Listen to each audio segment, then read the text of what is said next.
Good morning, everybody. My name's Dougal Henshaw and I'm a sailing historian and journalist with yachtsandyachting.com and Sail World. And this is programme 4 in the series celebrating the centenary of John Westell. This is something of a special because it's planned to go live actually on the day of John's centenary. So happy birthday, John. It's also a special because this is going to feature the story of the birth of the 505, which is the boat that John is most famous for, and rightly so, because this is an amazing boat and it's an amazing story. So let's go back to the summer of 1953. It's something of a happy and yes, wonderful coincidence that the two top performance boats that were born in the 1950s were both created after a very compressed timescale. The tale of how the Flying Dutchman went from a sketch on a table napkin to a complete boat in a period of just a few weeks contains all the romantic elements of a true sea story. Yet that narrative surrounding the birth of the FD is more than matched by that of the 505. But to understand just why, we're going to have to go back to that late summer of 1953. Now, when we were talking with John Westell's daughter Gillian back down in Exmouth, she told us how her mother always knew when John was thinking about designing another boat, as his face would take on a look of dreamy distraction. This, though, would be a luxury he could not afford in this instance. Even as John was travelling back from Laval, his mind must have been working overtime. For a start, he and Max Johnson had a firm offer of international status for Coronet, and all they had to do was change the name. Yet at the same time, the French Canotton class were very keen on the idea of a new one design super version of their boat based on that Coronet hull shape. John knew that far from being an evolution of the fast current hull forms of the day, Coronet represented revolution. No wonder then that from the outset he wanted to retain the underwater shape of Coronet, but the difficult question facing him was how to design this new boat and not just keep but develop the essence of Coronet. And what's more, there was no time at all for trial and error. I'm now joined by dinghy designer Keith Callahan, who not only has put a great deal of work into creating these images that we can all enjoy, but has also spent a lot of time looking at the Coronet and 505 hull shapes so that he can help us to understand what John Westell was trying to achieve. Yes, I was sort of reminded of a Flying 15 type of hull, which is Uffa's hull shape, which was quite a departure, I think, from his International 14s, National 12s. It didn't the Flying 15 didn't have this sort of classic deep-chested forefoot, but the Coronet is somewhat yacht-like because it's long and it looks long and narrow. That's how it struck me, at least. But the sections are quite flat. They're still V'd, but they're quite flat, and unusually for a dinghy as well. It's got a bow, a nicely shaped curved stem rather than a vertical stem. Ah, yes, the 505. Well, it's sort of the same and it's sort of very different. Yes, it's a bit of both. I think looking at the lines of Coronet versus 505, I think John, obviously he decided he was going to have a shorter boat. I think, wasn't it to conform with the Canotton rules of the time? Yeah. But he also took the opportunity to make the hull shallower. I guess Coronet displaced quite a bit compared to the 505, so maybe the structure was pretty weighty. I mean, those those 6-inch wide planks which made the flared gunwale, for example, must have been quite heavy. But the 505 was going to be a lighter boat, so he could afford to take out displacement, and he flattened the sections. They're very similar sections. They're simply, instead of 162 millimeters draft, the 505's got 152. Above the waterline, it was radically different, of course, because he kept the same overall beam as the Coronet, but he, having presumably discussed with various builders and others, he realised he could actually cold mould or hot mould a flare into the top sides to get rid of that weighty 6-inch flank gunwale, and produce that lovely, beautiful 505 flare moulded in. He also increased the freeboard. I guess Coronet might have been a rather wet boat, so he increased the freeboard, and now we have that lovely hull shape for 505. Such was the pressure on timescales that John knew that as soon as he had completed the hull lines, that the work on the hull would have to start immediately, even before he had the design for the interior of the boat in place. That brought him here to the very upper reaches of the Hamble River, to Jack Chippendale's out-of-the-way workshop at Swanwick. Jack was fast establishing himself an enviable reputation, not only for the National 12s and Merlins that would go on to win so many championships, but for the many prototype dinghies he and his team had constructed. Going to Chippendale's was a clever move by John, as Jack was an innovative craftsman that would help John interpret the lines, and part because he was a classically trained boat builder and was therefore skilled in being able to loft the lines, laying them out in full size on the workshop floor. Jack used to love to tell the story of what happened next, which he would do with that endearing chuckle in his voice. He tells how John had driven down from Essex to deliver the hull lines, but was still struggling to get the interior layout to work. So he left Jack to get on with moulding the hull whilst he went home to resolve the issue. Now remember that all this design work was very much a spare time activity for John, as he was already working full time for Yachts and Yachting magazine. Jack's laughter would always increase at this point, as he recalled how John reappeared a little while later with some ideas for the interior sketched out, only for Jack to tell him to go down to the workshop floor and discuss it with the men who were doing the work. There, waiting for John, was the completed boat, as Jack's highly experienced workforce had already worked out for themselves exactly how the cockpit should be laid out. It only took a few minutes for John to see the wisdom of their solution, so work could now progress towards getting the bare boat varnished and fitted out. And here is that finished prototype 505, with these pictures having been taken just as John Westell saw it on that groundbreaking day. And this is, without a doubt, the 50, for another of the apocryphal stories that surround the birth of the boat concern who gave it its name and when. Thankfully, this is one question that we can answer, for the very earliest versions of the plans that John had drawn are labelled 505. So for John, this was not just a working title for the boat, but how he saw the class title going forward. Once fitted out, the new boat would be launched at Hamble, though just like Coronet, the early trips out afloat would see the 505 sporting an International 14 rig.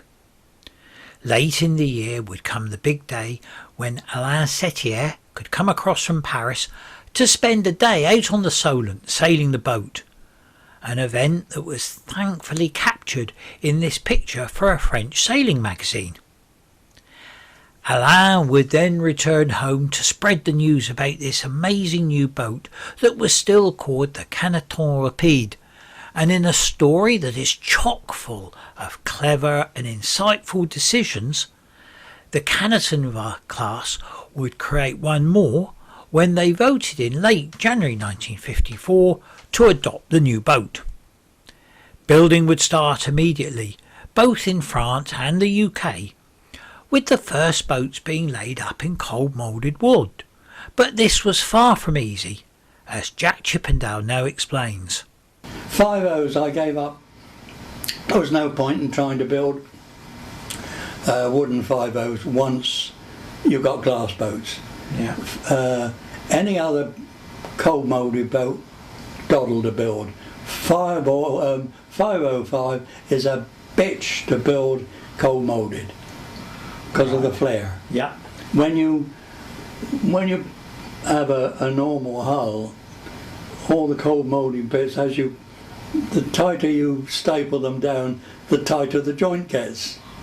When you get to the flare, the tighter you push them down, the more the joint opens. And that little 6 inches of flare took you 3 times as long to fit that as the rest of the plank put together. Absolute waste of time. And of course by then ferries were hot moulding them. That's right, yeah. Yeah. And the hot moulding is far superior. The rationale behind Coronet, and thus the 505, had been for a boat that would be ideal for moulding in GRP. And despite the technical difficulties of laying up the veneers, wooden boats would be crucial to the early growth of the new class. Thankfully, the 505 would be lucky in that there was a third person who was also closely associated with that Chippendale-Westell relationship. Just across the river at Fairy Marine, Charles Curry had seen the performance of Coronet first-hand at La Balle. Plus he was already well connected to both Jack and John. The opportunity was just too good for him to pass by, with Fairies agreeing to take on the 505, with the hulls being hot moulded in their pressure cooker autoclaves. The story, as told down in Hamble, is that after Charles had spent time sailing the prototype 505, tooling had started way before the final French decision. What is certain is that Fairies were very quick to get their first hulls moulded, with Charles sailing the first production Fairy 50 on the waters just outside of the mouth of the Hamble River.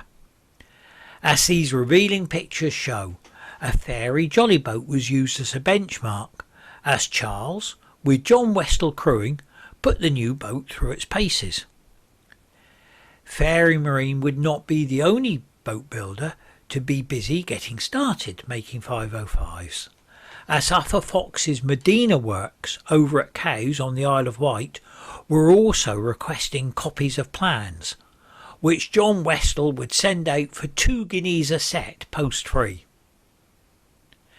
However, in the run-up to La Balle, and increasingly afterwards, there had been a great deal of negativity, again with International 14 sailors to the fore, who were trying to point out that the new performance boats, and Coronet 505 in particular, would be prohibitively expensive.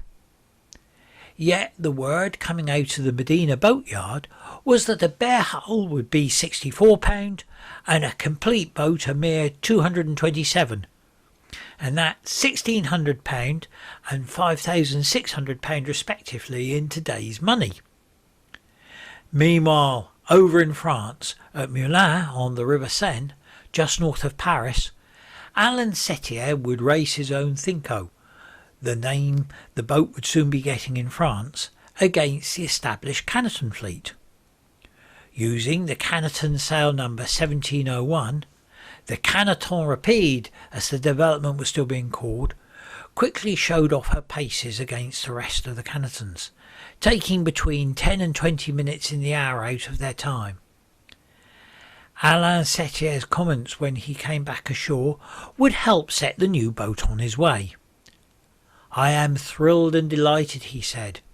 "In light airs we gain from a quarter to a third of the time of the best of the old Canettons, We pointed very high, found the boat very easy to sit up in moderate squalls, and she planed fast just as soon as the wind became stronger.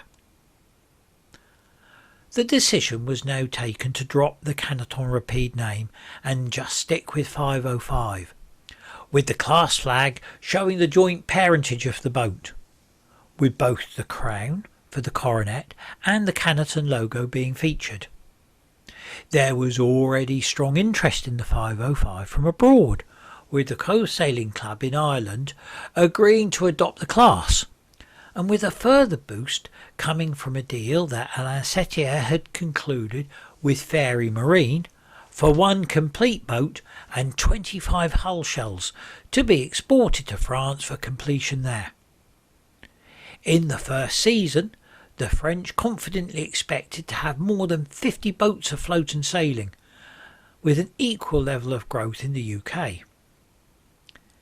Alain and John now agreed that with the 505 being all about competition afloat, the fleets of the two nations should meet for a regatta, with this taking place as soon as that first summer, with the chosen location being Ouistreham on the North Normandy coast.